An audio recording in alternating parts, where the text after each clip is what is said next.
तो दोस्तों, आज की इस वीडियो को शुरू करने से पहले आपसे मेरी एक रिक्वेस्ट है कि आप इस वीडियो को लास्ट तक जरूर देखिएगा। हो सकता है कि ये वीडियो आपकी जिंदगी ही बदल दे। दोस्तों, वो नशा ही क्या नशा जो रात किए और सुबह उतर जाए। नशा तो वो है जो एक बार चढ़े और सारी जिंदगी ना उतरे। और वो नशा है काम का नशा, मेहनत का नशा, अपने सपने पूरे करने का नशा, भारत को एक बेहतर भारत बनाने का नशा। दोस्तों, इस बात से कोई इनकार नहीं कर सकता कि किसी भी देश की कामयाबी उसकी युवा शक्ति से है। यानी यूथ में इतिहास लिखने की ताकत भी है और हौसला भी। लेकिन क्या कीजिए अगर युवा शक्ति का एक बहुत बड़ा धड़ा, एक बहुत बड़ा हिस्सा नशे को ही अपना फ्यूचर मान ले और उसी में अंदर तक उतर जाए। जिस उम्र में भगत सिंह देश के लिए शहीद हो गए, आज उस उम्र में कई नौजवान अपना बेशकीमती जीवन नशे में गुजार दे रहे हैं। अगर आप खुद से प्यार करते हैं तो इस वीडियो को आखिरी तक जरूर देखिएगा। जीवन को लेकर आपका नजरिया पूरी तरह से बदल जाएगा। आज सबसे बड़ा सवाल ये है कि इंसान नशा करता ही क्यों है। ये सवाल सबके मन में आता है। कोई गम भुलाने के लिए करता है कि ब्रेकअप हो गया गर्लफ्रेंड से तो पीना तो बनता है।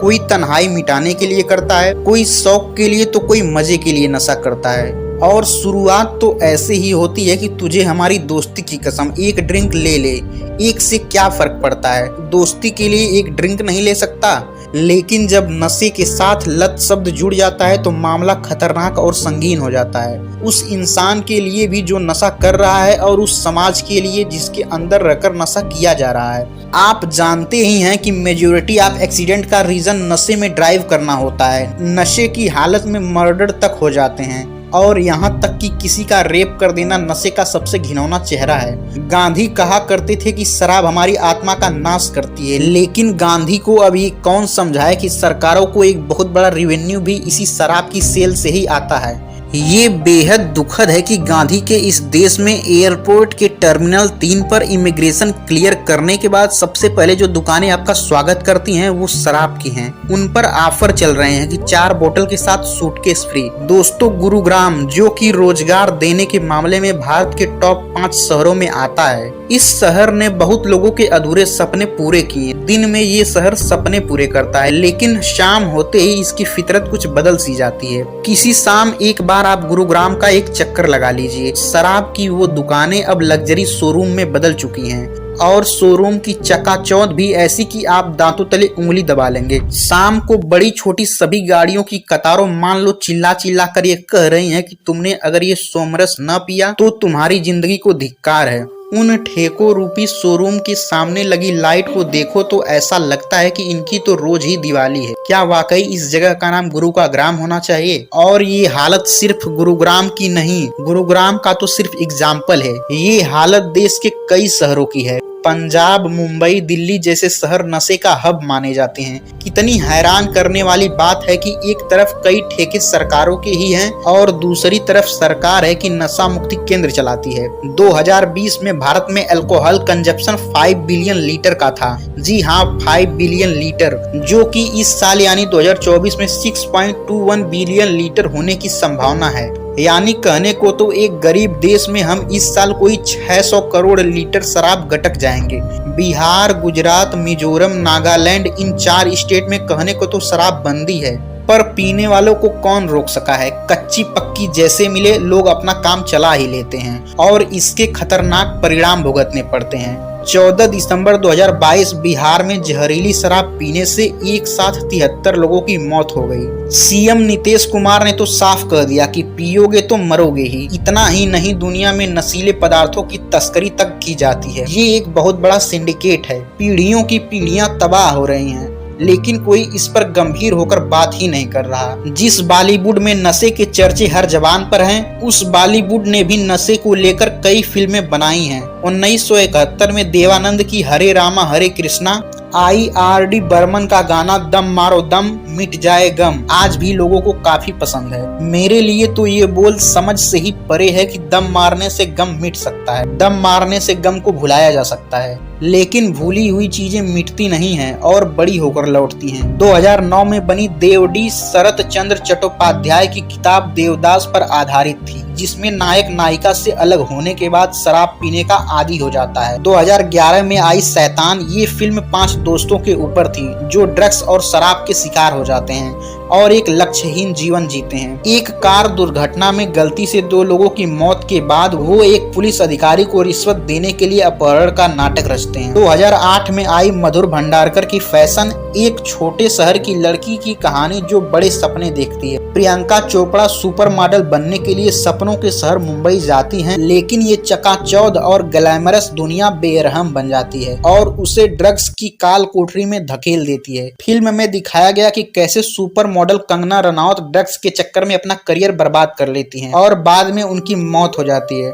दोस्तों 2016 में उड़ता पंजाब पूरी फिल्म नशे पर आधारित थी, जहां छोटे बच्चे से लेकर बड़े सिंगर तक को नशे की लत का आदी दिखाया गया। इन सब एग्जाम्पल्स का कुल जमा ये है कि हर फिल्म के अंत में मैसेज यही देने की कोशिश हो रही है कि नशा बुरी चीज है, फिर लोग क्यों इसके जाल में फंस रहे हैं। आज की हमारी इस वीडियो में हम इसी के ऊपर बात करते हैं। दोस्तों बहुत लोगों ने अपनी अनमोल जिंदगी को नशे के चंगुल में फंसाकर नर्क से भी बदतर हालात में पहुंचा रखा है। इमेजिन करो कि अगर आपको एक विश मिले जिसमें आप अपनी पसंद की कोई भी कार खरीद सको, चाहे वो किसी भी कंपनी की हो, कोई भी मॉडल हो, कोई भी कलर हो, कितनी भी महंगी हो, बस आपको विश है कि आप ले लीजिए।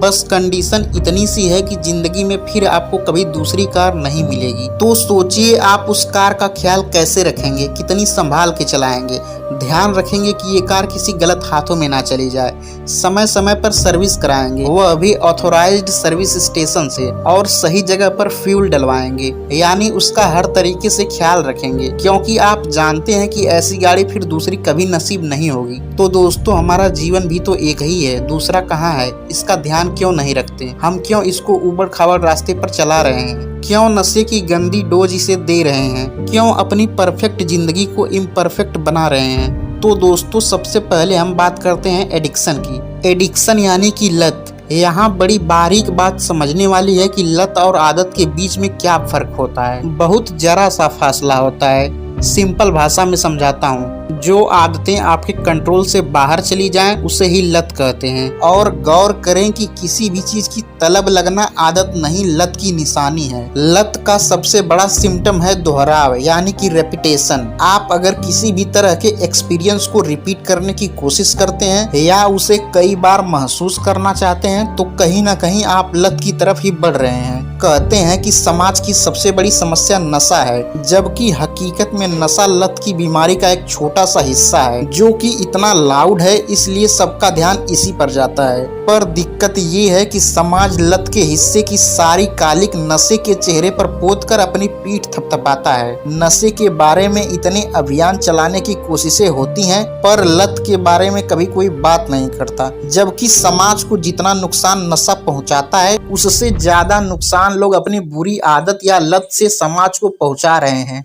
याद रखें कि नशा लत के 1000 जरियों में से सिर्फ महज एक जरिया है।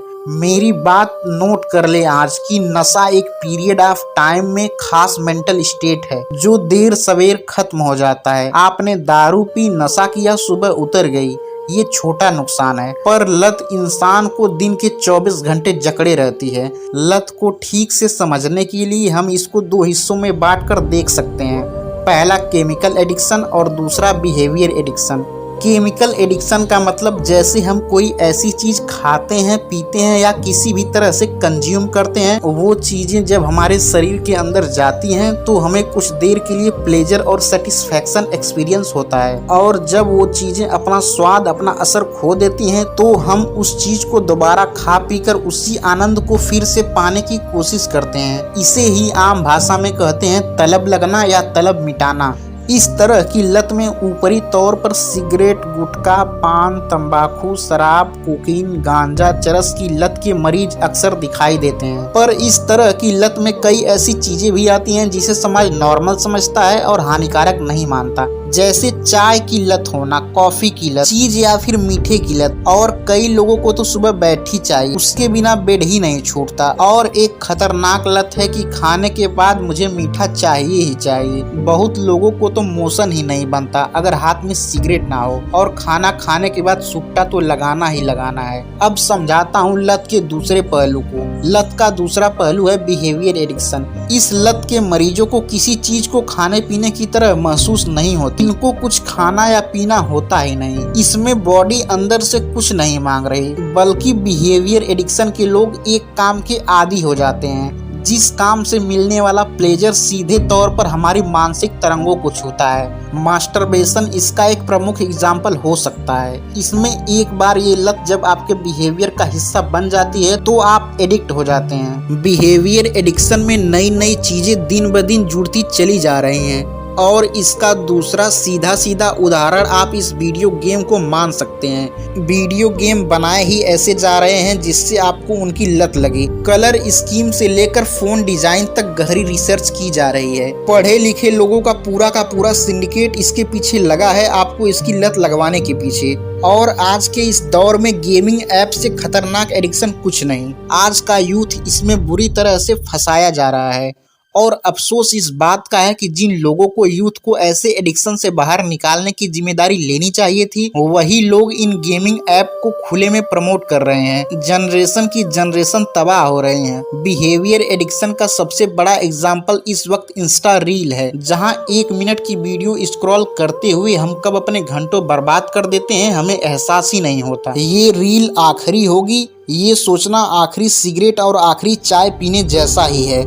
मौजूदा वक्त में हर कंपनी इसी कोशिश में है कि लोग उनके प्रोडक्ट के आदी बन जाएं। उनकी मार्केटिंग स्ट्रेटजी, पैकिंग, सब कुछ इसी बात को ध्यान में रखकर बनाया जाता है। सोशल मीडिया का एल्गोरिदम ऐसे ही काम करता है, आपको वही दिखाया जा रहा है जिसमें आपको इंटरेस्ट है। अब बताता हूँ दुनिया की सबसे बड़ी लत की। दुनिया की सबसे बड़ी एडिक्शन में पोर्नोग्राफी सबसे ऊपर आती है। ये एडिक्शन का एक क्रूरतम स्वरूप है। ये एक बहुत बड़ा बाजार है और यूथ इनका टारगेट ऑडियंस है, और इससे होने वाले नुकसानों पर बहुत से रिपोर्ट और सर्वे में भयानक आंकड़े देखने को मिले हैं। पोर्नोग्राफी एडिक्ट के साथ सबसे बड़ी दिक्कत ये आती है कि वो पोर्न से ढेर सारी गलत बातें सीखते हैं और नकली एक्सपेक्टेशन पाल लेते हैं। रेप केसेस के बढ़ने के पीछे काफी हद तक पोर्नोग्राफी को माना जाता है। ये एक ऐसी लत है जिससे और एक लत पैदा होती है, और वो है मास्टरबेशन। दोस्तों, केमिकल एडिक्शन और बिहेवियर एडिक्शन दोनों में से बिहेवियर एडिक्शन मेरे हिसाब से सबसे ज्यादा भयानक और खतरनाक है। केमिकल एडिक्शन में हमें नुकसान दिखता है, पर बिहेवियर एडिक्शन में नुकसान कई दफा दिखाई नहीं देते हैं और ना ही समझ में आता है। केमिकल एडिक्शन यानी दारू पिया तो नुकसान तुरंत दिखाई दे रहा है, किसी से झगड़ा कर बैठेगा, कहीं नाली में गिरेगा, पर वीडियो गेम्स खेलने का नुकसान कहाँ दिखाई देता है? सोशल मीडिया पर घंटों समय बर्बाद करने का नुकसान तुरंत कहाँ दिखाई देता है? जो नुकसान दिखाई नहीं देते अक्सर हमारा सबसे बड़ा नुकसान वही करते हैं। दोस्तों, आज मैं आपसे एक वादा चाहता हूँ कि कुछ भी कर लेना, लेकिन शराब, ड्रग्स, इस तरह के किसी भी लत का हिस्सा कभी मत बनना,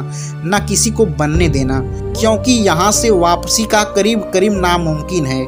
आपकी जिंदगी बेहद खूबसूरत है, इसे किसी भी तरह के नशे से दूर रखें। और जैसा मैंने शुरू में कहा था कि अगर नशा करना ही है तो मेहनत का करो। अपने सपने पूरे करने का नशा किसी भी नशे से ऊपर है। दोस्तों, हम सब अपनी जिंदगी के प्राइम टाइम में हैं, और इसी समय का जितना सही इस्तेमाल अभी हम कर सकेंगे तो फ्यूचर उतना ही सुनहरा होगा। आज का ये वीडियो आपके जीवन में नई रोशनी जरूर बिखेरेगा। अगर आपको वीडियो अच्छी लगी है तो वीडियो को लाइक कर दीजिए, और अभी तक आपने हमारे चैनल को सब्सक्राइब नहीं किया है तो चैनल को सब्सक्राइब कर दीजिए, जिससे आने वाली वीडियो की नोटिफिकेशन आपको मिलती रहे।